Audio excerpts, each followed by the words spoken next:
आणि दरवर्षीचा हा आनंद सोहळा, हा सुखकर सोहळा अनुभवण्यासाठी ही सगळी मंडळी आता पालखीची येण्याची वेळ अजून 4 ते 5 तासानंतरची आहे, तरीसुद्धा या तयारीच्या अगोदरपासून आपल्याला माऊलींचं दर्शन घेता यावं, त्याचा आनंद घेता यावा, कुठल्या तरी पद्धतीने आपली वारी परिपूर्ण व्हावी म्हणून हे सगळे मायबाप इथं 5 ते 6 तास अगोदरपासून बसलेली आहेत.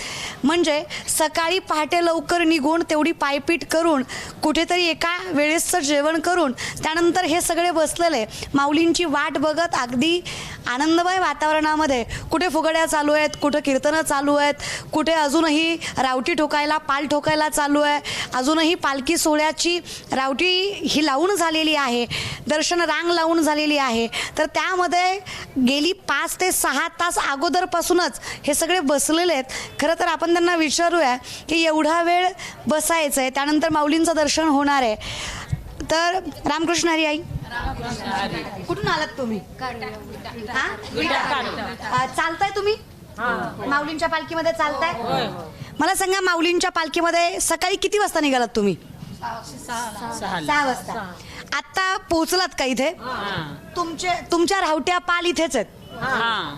आता तुम्ही, माऊलींना यायला अजून वेळ आहे, 4 तास तरी, अजून 5 तास तरी लागतील माऊलींची पालखी यायला. त्याच्या आधीपासून इथे बसलाय, मग मला सांगा इतक्या लवकर का बसला इथे येऊन? मला माऊलीची दर्शन पायाचं घ्यायचं आहे. सगळ्यात पहिल्यांदा घ्यायचंय, सगळ्यात पहिल्यांदा घ्यायचंय म्हणून तुम्ही इथे बसलायत. मला सांगा, हाय नाही दिसतंय ते मला, तुम्ही उन्हात बसलाय, मी येणार आहे. ते सावलीतला आधी घेते ना,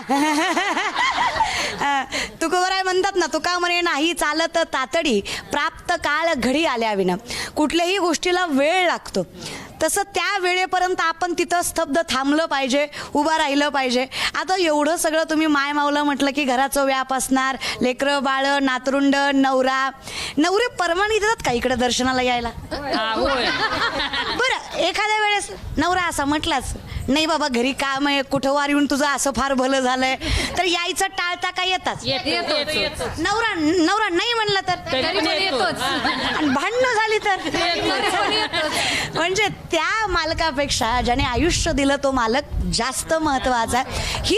हीच भावना आहे. काहीतरी आपण विचार करा, एखाद्या कार्यालयामध्ये किंवा एखाद्या ठिकाणी जर 5 मिनिटं उशीर होत असेल तर आपण धावपळ करतो की नाही मला जायचंय आत, 5 मिनिटं झालं, 10 मिनिटं झालं, आम्ही इथं थांबलोय. पण इथं कुठलीही तक्रार नाहीये, कारण माहीत आहे इतक्या वेळानंतर जरी माऊलींचं दर्शन झालं तर ते दर्शन त्या वेळेचा सगळा थकवा घालायचं सामर्थ्य ठेवतं. म्हणून ही सगळी माणसं इथं बसलेली आहेत. आता मगाशीच आमचे दादा म्हटले त्या सावलीत आहेत, आम्ही उन्हात आहेत. आता उन्हातल्यांचं पण बघूया नेमकं.